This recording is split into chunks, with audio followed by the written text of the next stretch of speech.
परं ज्ञात्वा ज्ञानरूपं निरञ्जनम् वक्षे सञ्चेपतो योगं संसारोच्छेदकारणम्। नमो अरिहन्तारं नमो छेदहारं नमो आयरीयारम् नमो वज्रायारं नमो लोये सब्बसाहुरम्। अनंत अनंत सिद्ध परमेष्ठी भगवान की, 1000 श्री आदिनाथ भगवान की, 1000 श्री पायचनाथ भगवान की, वर्तमान साक्षात महावीर स्वामी की, आचार्य भनवन योगेंद्र देव स्वामी की, पूज्य आचार्य गुरुवर विशुद्ध सादय जी महाराज की, पूज्य मुनिवर आदित्य सादय जी महाराज की,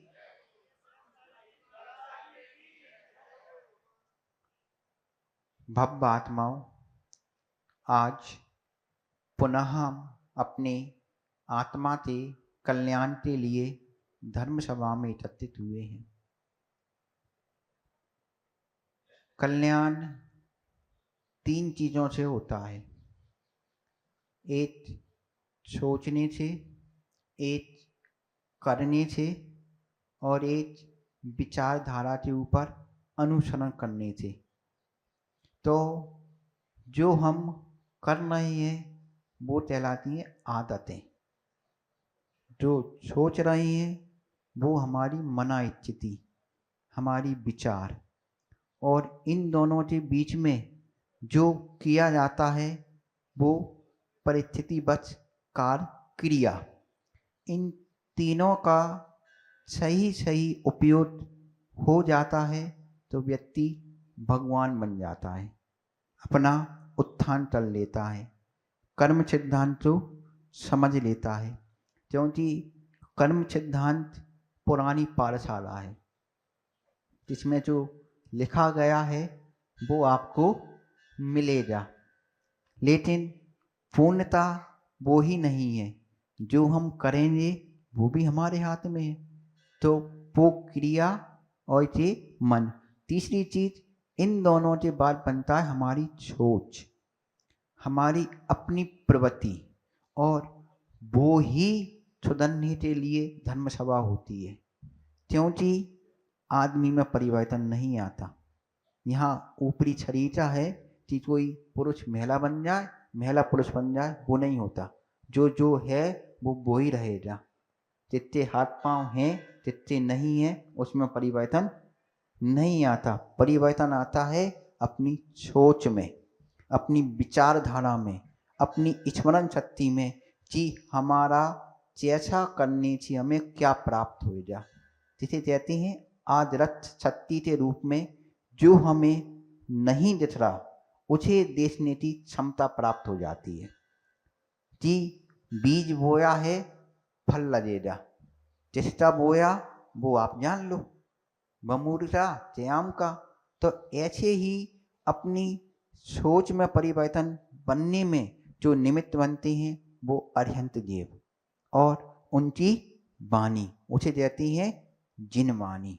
जो जिनेन्द्र देव के द्वारा वाणी प्रचलित हुई है उसे बोलती हैं जिनवाणी। तो वो ही हमें, मतलब सामान्य व्यक्ति को विच्छेद बनाती है, पुण्यात्मा को भाग्यशाली बनाती है और आगे ले जाती है। इसलिए आता है भाव परिवर्तन। इन सबकी भूमिका है भाव। व्यक्ति के भाव परिवर्तन ही पंच परावर्तन से छुटकारा दिलाते हैं। क्योंकि भावों में ही परिवर्तन आता है। भावों के अनुसार आप अपनी क्रिया, प्रक्रिया या आंतरिक क्षमता को संभाल पाते हैं। क्योंकि विपरीत परिस्थिति में जो अंदर के संश्लेषित परिणाम है, जो संकल्प विकल्प हैं, वो ही हमारे पाप पंच का मुख्य कारण बनते हैं। जैन धर्म भाव प्रधानी है। आदमी क्रिया से, आचरण से कम पाप करता है, लेकिन सोच कर, उसमें डूब कर और निंद्रा प्रमाद की दशा में अधिक पाप कर्म बंद कर लेता है। तो उन्हें छोड़ने के लिए जो सत्संग कहा जाता है, जो धर्मों की प्रवृत्ति के लिए उनकी रुचि कहा जाती है, वो जराता है सत्संग।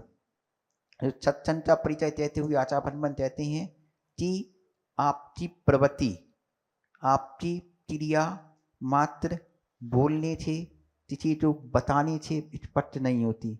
उनने तो कहा है जैसे दीपक जब जलता है तो अपनी रोशनी से अपना महत्व अपने आप प्रकाशित कर देता है।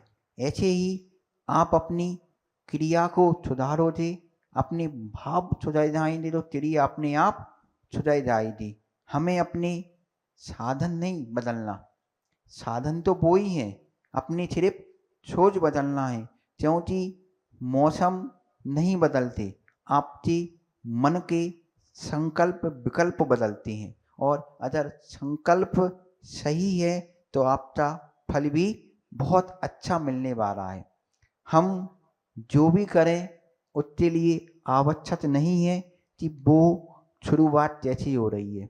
और नीतिताएं कहती हैं शुरू में अच्छे बनने के लिए शुरू में वो जीजिए जो आवश्यक हो, उसे बोलते हैं कर्तव्य।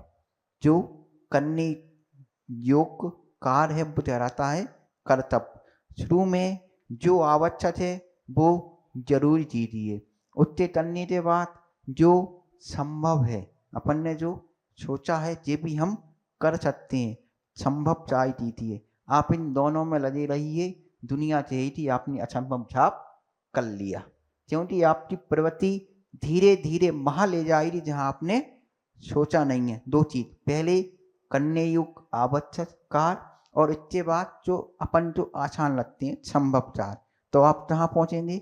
जो दुनिया के लिए असंभव कार्य है वो आप करने में समर्थ हो जाएंगे।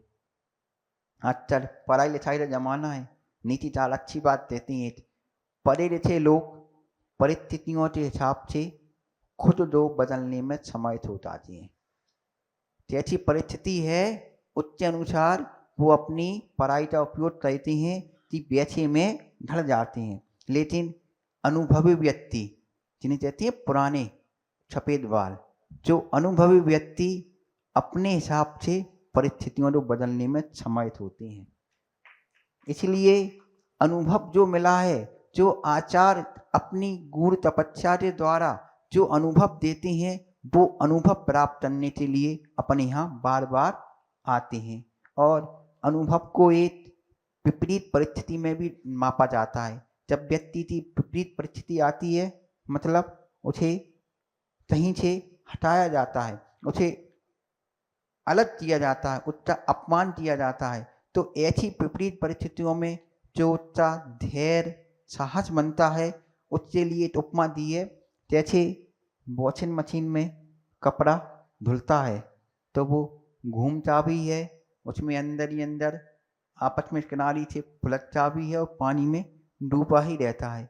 ऐसे ही जो विपरीत परिस्थिति आती हैं वो आप तो ठोकर भी मारती हैं, आप तो घुमाती भी हैं और निचोड़ती भी हैं। लेकिन उसके बाद जो वो साफ हो जाता है, जो उसका निर्मलीकरण हो जाता है, निर्मल मतलब मल का अलग हो जाना, ऐसे ही वो परिस्थितियाँ आपके अंदर की अनुभूतियों को चमका देती हैं। आपका व्यक्तित्व, आपकी क्षमता, आपकी धैर्य हर व्यक्ति में उन्नति पाती हैं। इसलिए हम अपनी भविष्य तो नहीं, अपनी आदतों को बदलें। क्योंकि कर्म सिद्धांत के अनुसार जो होना है वो निश्चित है, लेकिन वो आउटलाइन है, वो आउटलाइन है। अंदर की पूरी प्रक्रिया आपके हाथ में है, उसे सुधारना है, हमें अपनी आदतों को बदलना है। आपकी आदतें ही आपका भविष्य बदल देंगी, आपको वहाँ पहुँचा देंगी जिसे पाने के लिए हम हमेशा तैयार रहते हैं, मतलब समाधि मरण। क्योंकि अंत भला तो सब भला, और अंत समय में मात्र बातें ही याद आती हैं। जो चुना है, जो अनुभव में लिया है, अंदर तक कोई प्रक्रिया नहीं होती। हाथ पांव काम करना बंद कर देते हैं, पेट खाना पीना बंद कर देता है, लेकिन दिमाग वो ही सोचता रहता है जिसने क्या कहा था, जिसने क्या चुना था। अगर इन तत्वों का चिंतन नहीं करेंगे तो हम उस मैल को, अब वो मैल आ गया, मैल मतलब मल, जो अपशब्द हम अंदर भरे हैं वो अपशब्द मल रूपी अंदर से निकालो, दीपक जैसे चमको, क्योंकि भाग्य और पुरुषार्थ में पुरुषार्थ भारी होता है। किस्मत से चीज मिल सकती है, उपमा में कहते हैं किस्मत से भोजन मिल सकता है, लेकिन पचाने की क्षमता या पचाने का पुरुषार्थ आपको ही करना पड़ेगा। अगर मुंह में नहीं डालोगे तो पेट नहीं भरेगा। इसीलिए अपने पुरुषार्थ को, अपने आप को संभालो। एक लास्ट लाइन कह रहे हैं, नीति जानों ने कहा है कि 100 काम छोड़कर स्नान जरूर करना चाहिए, क्योंकि जो व्यक्ति रोज नहाता है वो ही स्वस्थ रहता है।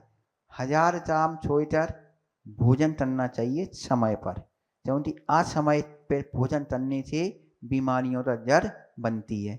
और लास्ट काम छोड़कर भी प्रभु दर्शन को आना ही चाहिए, क्योंकि दर्शन प्रभु दर्शन द्वार होता है। जिस बात पे आप चाह रहे हैं उसका अंदर जाने का, आप अगर आत्मा में धर्म में प्रवृत्ति करना है तो एक द्वार से ही अंदर जाते हैं, छत्तों पे से लूम लूम पर नहीं जाते। तो प्रभु दर्शन 1000 लाख काम छोड़कर भी प्रभु दर्शन कीजिए, और करोड़ों काम छोड़कर भी सत्संग कीजिए जो आप कर रहे हैं, क्योंकि सत्संग से ही व्यक्ति का अनुभव और वो चीज मिलती है जो हमारे अस्तित्व को कायम रखती है। हम अपनी उज्ज्वलता भविष्य की चिंता करें और धर्म के संस्कारों को ग्रहण करके अनुसरण में लाएं। ऐसी भावना के साथ बोलो भगवान महावीर स्वामी की जय।